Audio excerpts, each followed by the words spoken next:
Hey everyone, welcome to Tickets to Travel. On today's episode, we meet CEO and founder of BookSeats.com, Joseph DeMarinis. BookSeats is the first ever technology that allows properties and rights holders to create a custom travel platform for their fans with zero development or customer service, which serves as an activation point for their sponsors by presenting first-of-its-kind travel data.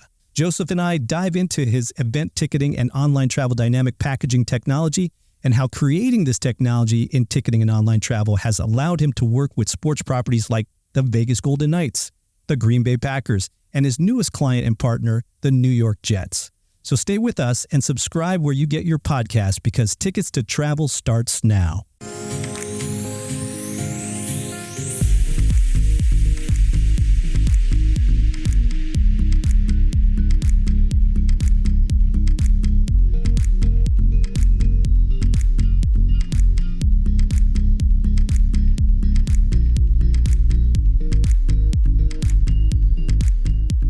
Welcome to Tickets to Travel, the only podcast that talks about the business of travel experiences. And today we have my good friend, buddy. This is Joseph DeMarinis, CEO and founder of BookSeats.com. Joseph, welcome to the podcast. Thanks for having me. When I was first doing kind of my research about merging entertainment and travel, there really wasn't any platforms that put them together from a technology perspective. So when I found BookSeats, I was really excited. This is a ticket-first, dynamic packaging, online travel site that allows you to book the ticket, book the air, book the hotel. And so what sort of got you to that place to build this type of business? Yeah, I think you nailed it. I think technology and dynamic packaging, that was always what was lacking. I think in the event travel space, event travel has existed for quite some time. And I think it's always been archaic. It's been very manual driven. It's been a lot of lift to make it happen. And I think that was the real pain point. Me being an event traveler myself, going through it, planning these trips, but then growing up in the travel industry, just seeing where it was going and where technology was taking it, yet how far behind event travel was really the source of it. And then just the data just continued to pour in, showing experiential travel and event travel was really taking some decent amount of market share within the entire travel landscape. So I think there's a number of different factors and happy to dive deeper into all of those, but that was really the source of it. Well, I mean, was there a particular game or was there a particular music event that you're like, I should be able to do this easier? Like, what's that story? So I grew up in the travel industry, had a number of different roles within, but in high school, did some March break, spring break trips where we took over 150 students down to Montreal and coordinated all that and saw what that was like. And then out of university, we did a sports trip actually where we took 50 Italian soccer fans down to Boston to watch the Inter Milan versus AC Milan. So we sold that through our OTA. I managed all that. Again, very traditionally you have room blocks, seat blocks with the airline, room blocks, and you buy bulk of tickets. And as successful it was a lot of work. And was the juice worth the squeeze when you're putting in all that work? And for us, it was, you sat there and you said, well, why does this have to be so manual, especially where things are going?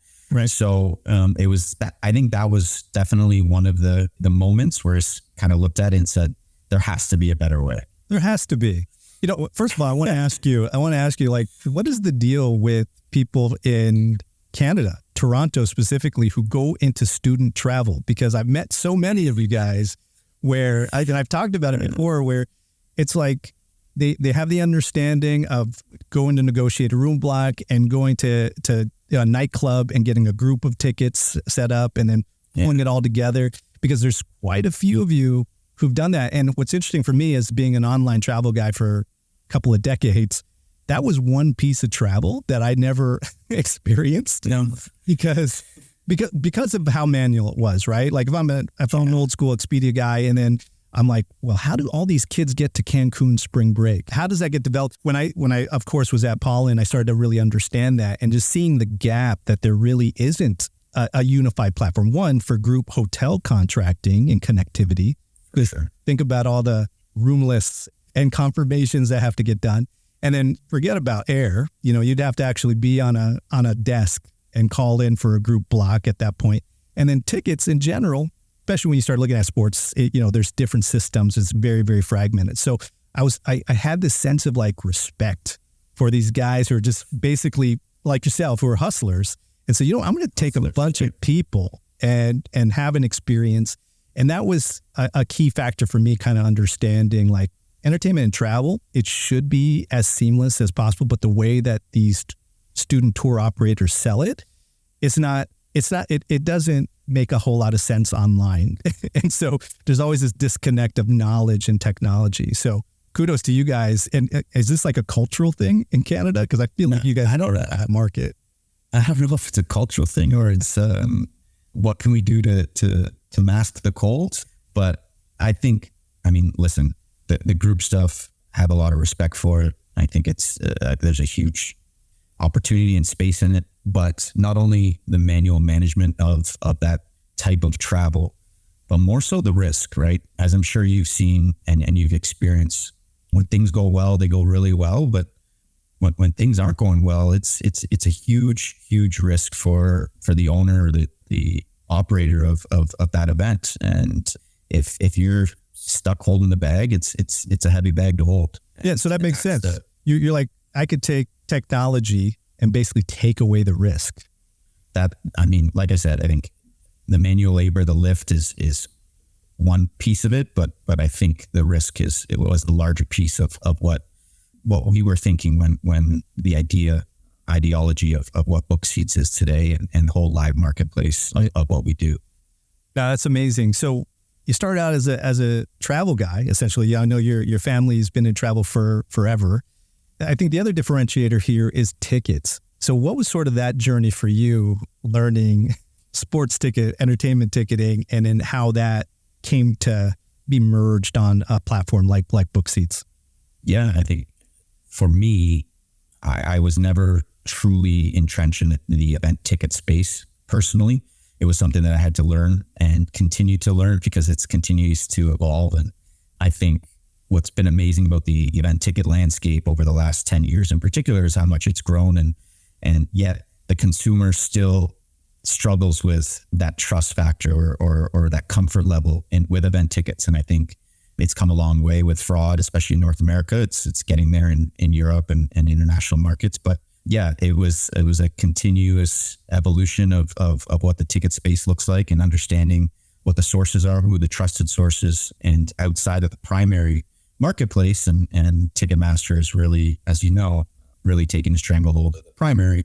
Yet now we come to realize, especially if you're trying to plan a trip around it, events are typically sold out, at least the ones that you want to travel to. So how are you able to pull trusted ticket inventory with a ton of different coverage? So you not only have the front row seats or the 50-yard line or half court, you have the 300 level, you have the standing room onlys to differentiate yourself and allow the customer to choose what they prefer and what price point they prefer at. So yes, it's definitely been something that I've tried to entrench myself in and try to understand. And again, it's not something that I had too much experience coming in. Yeah, no, I think you and I are similar in that way, that we had this interest about ticketing and how to pull it all together, but we weren't born into that. And so what I always say to people is that, selling a room night from a hotel or OTA perspective is similar to selling a ticket because it's counted the same way from a reporting perspective. And so, once you have that baseline of understanding, you're like, well, why don't these systems sort of make a whole lot of sense? And from a sports perspective in particular, which, by the way, congratulations on the Jets and on the Canes and the Green Bay Packers, which I'll talk more about later. But I think what most people don't understand is even from a sports perspective, they see travel differently. They see travel in terms of hospitality and VIP. When you have bigger companies like On Location or Quint or some of these companies who basically put together these amazing experiences with a hotel room where it's more like a tour operator versus doing something that's more dynamic like a regular OTA would in terms of pulling that together. So has that been a challenge? I think I know the answer, but has that been a challenge to talk to sports people in general about what the differences in travel may look like, at least online? Of course, I think it's been ingrained into, especially on the property side, the more premium experience. That's what hospitality, that's what the sports traveler wants, or that's all we've known of it. Yet, I think our industry has definitely at least been able to make some noise, definitely of late, and you're seeing the average fan or even the avid fan traveling for preseason game or a regular season game or the first round of playoffs. You see away fans taking over stadiums. Well, it's how did they get there? They're not all paying those premium prices or looking for those premium packages. They are more of that FIT traveler. Either they wanted to chalk that stadium or that city off their bucket list, or they just want that experience and traveling to that new city, and maybe they do it once, twice, 5 times a year, whatever it may be. But that's what their paid time off is put towards. They're not going to the Caribbean for 7 nights and sports be all inclusive. They're sports fans, exactly, or music fans, and that's how they rather spend their vacation time, and that's what gets them. I mean, listen, I'm one of them.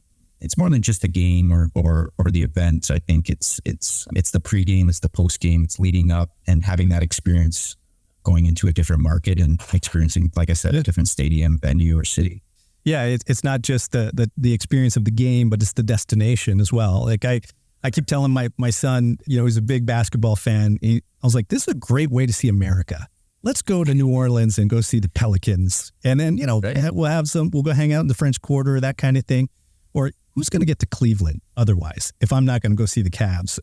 You know what I mean? So I think there's a huge value. And also, I was doing a bit of research in that there's a whole generational thing now with boomers who want to travel with their grandkids or their kids in general to each baseball park. That's an actual market that they're looking at. And I think, I've had a couple of discussions around with the MLB people, and they're like, yes, if we can figure out a way to secure that fan and create technology where they can book multiple trips within the ticket, buying the ticket, because let's face it, they want to sell the ticket first.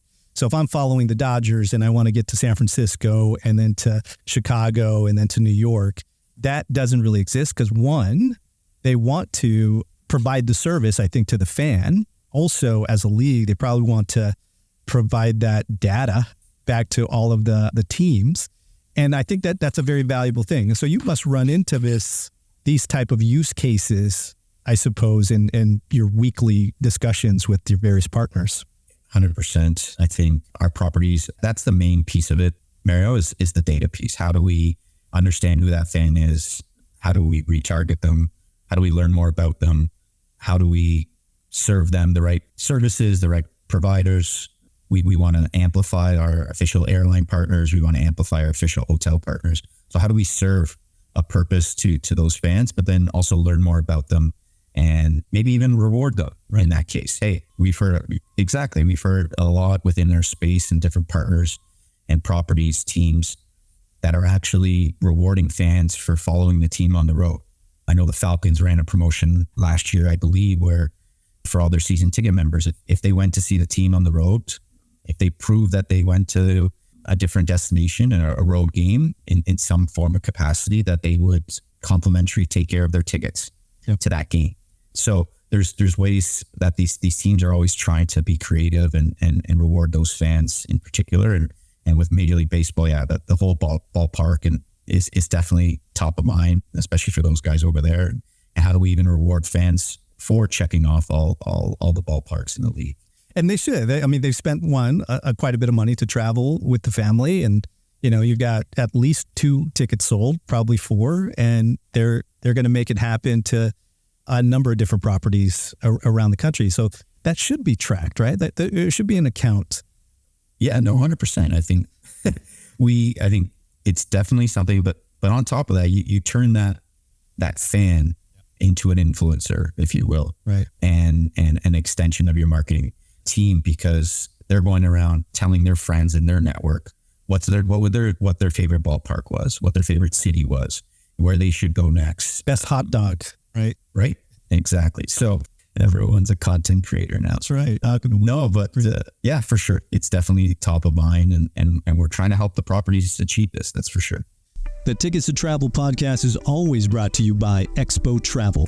Expo Travel is experiences optimized travel, assisting B2B startups and companies with business development in online travel and entertainment ticketing distribution. If your company is looking for ways to boost revenue, increase average order values, or activate your member base with either travel or entertainment ticketing, contact the team at Expo Travel for a consultation today. Visit xpotravel.com. That's xpotravel.com for more information. So the other thing that I think comes up in some of my conversations as well, when you're dealing with sports, well, you know what? You get this in music as well, is the fact that they don't really see travel as an ancillary revenue piece in a lot of ways. They kind of see it as a category for sponsorship. So, I mean, you probably are one of the people who can explain that and why a platform like BookSeats is more of, I guess, an ancillary play for a property rather than, hey, you should be paying me $1 million to have the rights to do something. And so I'm just curious, about what are some of the tactics or some of the things that you think about when that part of the conversation comes up? Because there are probably a few sports people, a few music people who are going to listen to this, and I was there.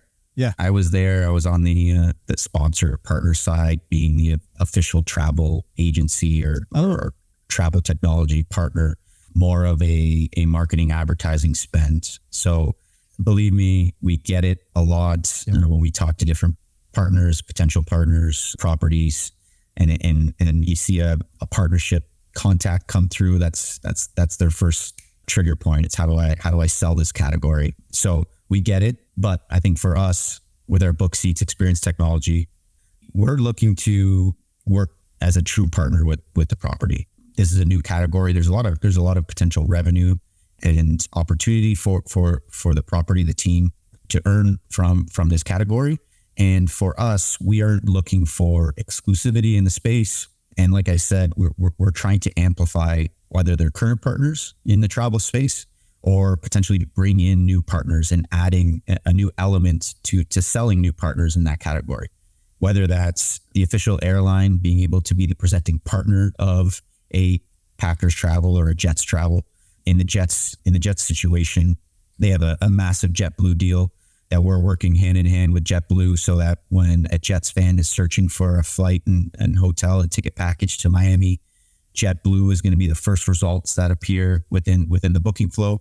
So we can actually then turn over the data that says, hey, which has never really been done before. JetBlue truly, they can see the click-through rates on some of their assets, but they truly don't know how many Jets fans did we move this year to a Jets game. Well, now we actually have true data that we can share with JetBlue and the New York Jets to say, hey, this is now a tool for your partnerships team, to whether it's JetBlue or another airline partner or another hotel partner with the Vegas Golden Knights, where they're official fan travel technology. And unlike many other teams or properties, they have 26 official hotel partners. If you search for a Vegas Golden Knights package in Vegas, only their official hotel partners will be the first 26 results. And we use AI and an algorithm to sort those and push whichever we feel that is the best option for those dates and that customer. But at the end of the day, those are different value adds to the travel category for these properties,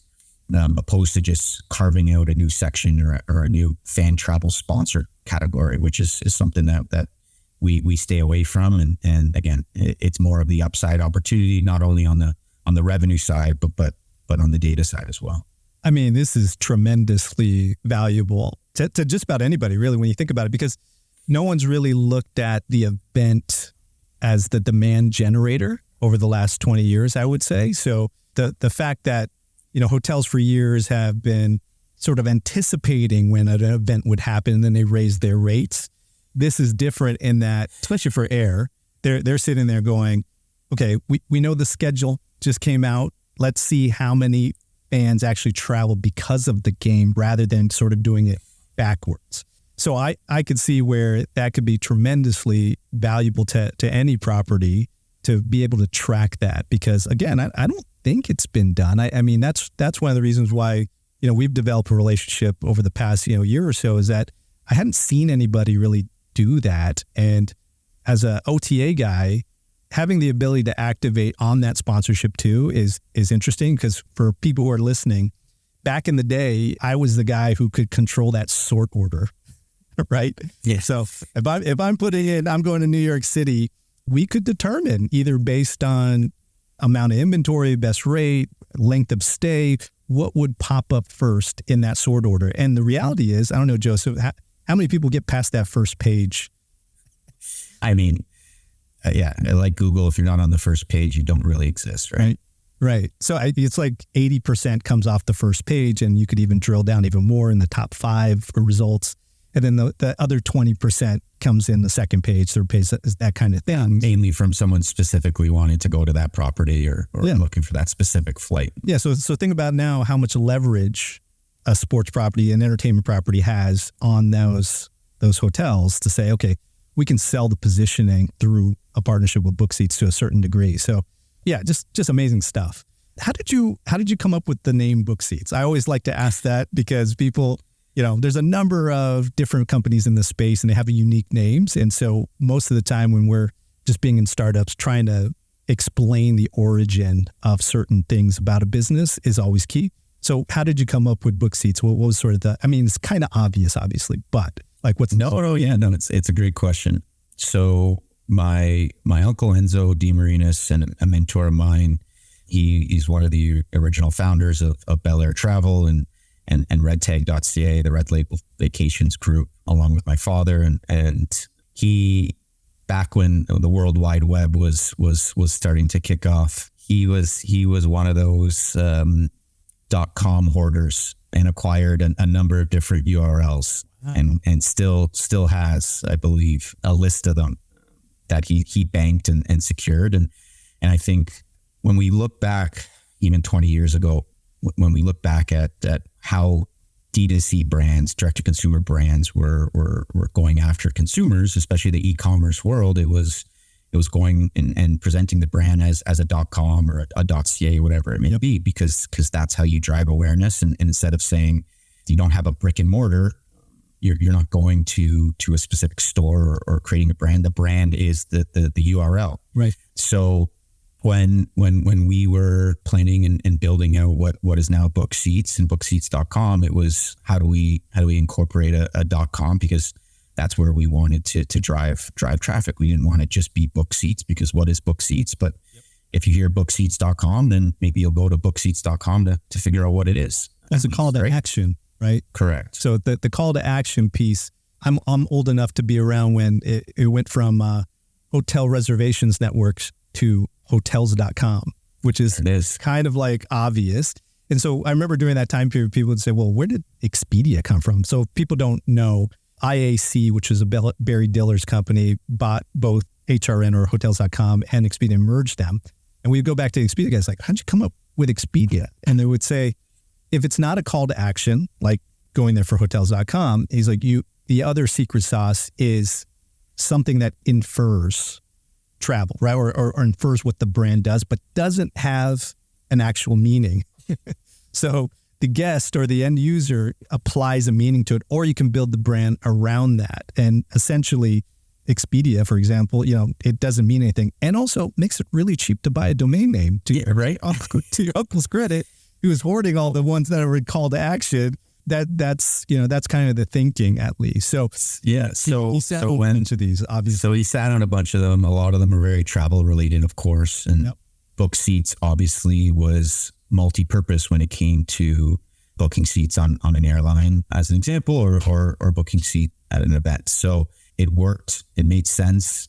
It rang off the tongue a little bit, and that was kind of just hit it and run. I think, like you mentioned, I think a brand's name could always be referenced or built out, or a lot of times changed, if you will, in some sort of rebranding. But yeah, that's the real truthful origin of how it came about, and we ran with it. I appreciate that. Like I said, there's a lot of companies in startup world, right? Because how long have you been in business per se? Like how did this sort of ramp up? I know this has been an idea for a long, long time. How did that journey happen to where you say, hey, this is the name, we're going to go for it. I've seen the gaps, I'm going to go build something. Like what's that story? the build has been going on for quite some time as more of a side gig, to be honest. Yeah. In March 2019, I left my role at Red Tag and the Red Label Group to specifically focus on launching BookSeats. In October 2019, we launched. I know where this is going. Yeah, ramp up, a lot of quick short-term growth and excitement, and then bam, February, March, I guess it was what's going on here. So yes, 2022 was truthfully more of our real launch of the platform, and I tell people all the time, I think it was a blessing in disguise for us, the pandemic. If that would have happened a year or two later, it might have been more detrimental to the business because it was so early. Our team was still very small. We hadn't burned a lot of money trying to ramp up. So I think, listen, everything happens for a reason, and try to look at it glass half full, but gave us an opportunity to really work on product, SEO, SEM in particular, and allowed us to get to where we are today. Yeah, that's an amazing. I mean, I think what's also interesting about your business is that it's not just tickets and events. It's really an OTA as well, just a dynamic packaging tool for air and hotel.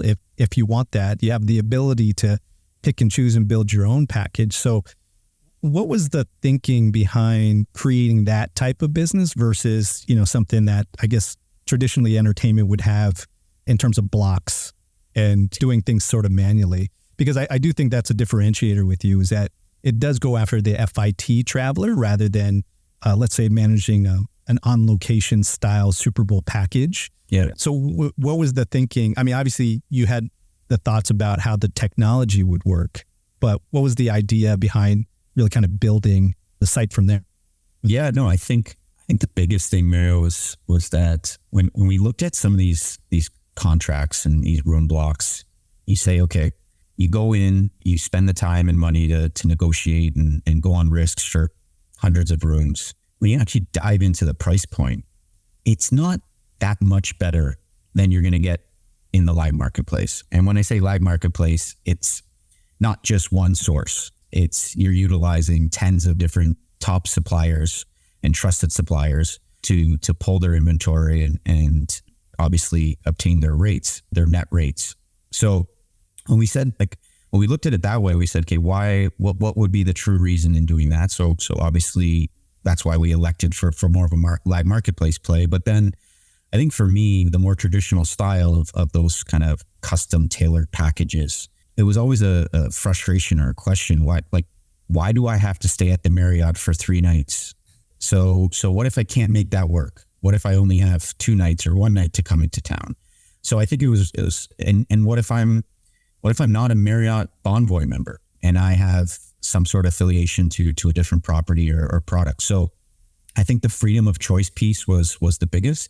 Now we continue to balance too much freedom of choice and or no freedom, right? So it's like, okay, well, you're going to display 500 hotel rooms in New York City. Well, now it's just overload. So how do we utilize, whether it's our expertise and our team's expertise or AI or whatever it may be, specific algorithms that we put into place to say, we want to serve X, Y, and Z, as you said, on the first page or the first 4 results, 12 results, whatever it may be.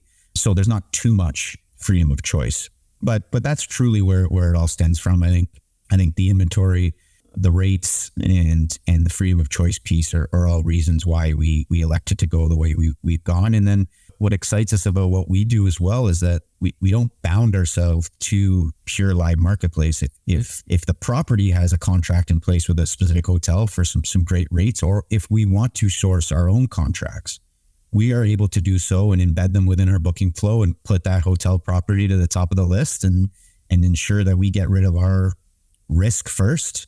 And we never sell out. And that was one thing I was talking to a property about actually yesterday. It was like, we never have to put the sold out sticker on our packages up until the day before an event. You can build out a hotel, a ticket package and or the day of an event. To be honest, there's no such thing as sold out unless for whatever reason, there is absolutely zero inventory in the stadium or 0 inventory within a 20-mile radius of the venue or that city center. So those are all factors to it. So, you've been doing this for a little bit of time now. Was there a particular, I guess, business case or situation where you're like, I got it? I mean, I'm thinking it's probably like when the NFL schedule comes out or something like that, where you're like, boom, this just made it happen. And now you things are a little bit clearer. Now you can get into really kind of tuning in on the strategy. Was there a particular event that did that for you? I would say specific event. I think obviously we go through the ebbs and flows of the event calendar in terms of when things are released or come out, or obviously the season start, playoff start, big tempo events happen. I think NFL schedule release has become, especially in the ticket space and in our space as well, a Christmas for event ticketing. It is crazy what happens on those few days of schedule release.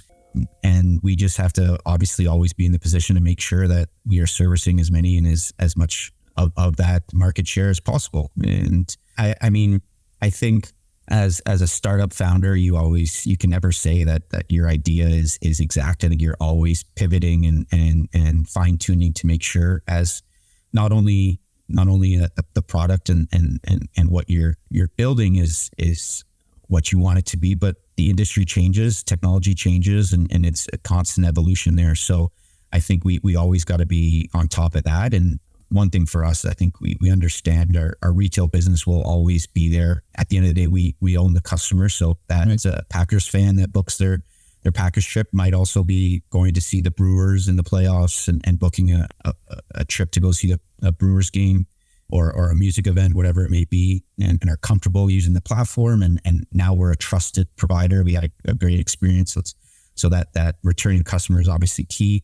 But yeah, I think for us, the white label B2B solution, allowing the teams to create their own fan travel hubs. And as you're seeing with all our partners, and that's really that kind of. I thought you were going to say Taylor Swift. You're just going to retire off of Taylor's tour. Yeah. Yeah. Keep going, Taylor. Keep going. Keep making it happen, Taylor. We could have Taylor do this like every year, like a different continent or something. I think the entire industry would be very, very, very happy. Very happy. I'm sure we'd all be very happy if that continues. I mean, it's been quite remarkable to see what she's done. And again, it goes back to that same point that we had previously discussed. It's not just going to the Taylor Swift concert. It's hey, look, let's go to Miami, let's go to Paris, let's go to London, whatever it may be, not Vienna. That's the whole experience when you go back and you sit back and say that was unbelievable. I recently went to see Coldplay in Dublin. Nice. Again, okay. Yeah. No, it was a remarkable experience. I mean, I mean, they've been to Toronto before at the Rogers Centre, and I think just being in a new destination, sitting around people that you kind of entrench yourself in their culture, and it's a different experience. So, I mean, you actually kind of beat me to the punch. What I like to ask every guest is if cost, pricing was no issue for you, what is the perfect event travel thing for you? What is the bucket list ticket plus hotel destination package that, I mean, you can probably book on BookSeats, quite honestly, but what would be for Joseph DeMarinis? What would be the best package you could put together? I'm probably gonna sit here in 30 minutes and be like, oh yeah, no, probably that one. But you do multiples. I mean, because I'm gonna. Yeah, I think a World Cup final. Well, that's gonna be easy on the next one. Come on. Yeah, hopefully our friends at the Jets will help us out at MetLife. But yeah, maybe. But I think a World Cup final would be something. Obviously, if Italy or Canada would be in it, would be special. But I think that would be my BookSeats trip if I can do one. Which hotel, which destination? Let's say USA Canada could play anywhere in the World Cup. In a World Cup, it might be a final. What destination? What hotel? I don't know. Let's go to. I was actually just talking to a friend about that. Just got back from Barcelona and how amazing of a city that is. So let's say the W in Barcelona. Okay. Okay, yeah. At the new Spotify Camp Nou. How about that? That's a good one. That's a good one. I think we could probably make that one happen. Well, Yeah, the team's playing in it, but no. but definitely a trip that, I mean, you can book through BookSeats or any other event travel sort of platform. Yeah. Well, hey, Joseph, thanks for your time. Appreciate you coming on Tickets to Travel. Hopefully we could do this again soon with some new announcements about what your business is doing. So thank you. Nope. I appreciate the opportunity. Thank you so much. And we'll talk soon. Talk soon. The Tickets to Travel podcast is always brought to you by Expo Travel. Expo Travel is experiences optimized travel, assisting B2B startups and companies with business development in online travel and entertainment ticketing distribution. If your company is looking for ways to boost revenue, increase average order values, or activate your member base with either travel or entertainment ticketing, contact the team at Expo Travel for a consultation today. Visit xpotravel.com. That's xpotravel.com for more information.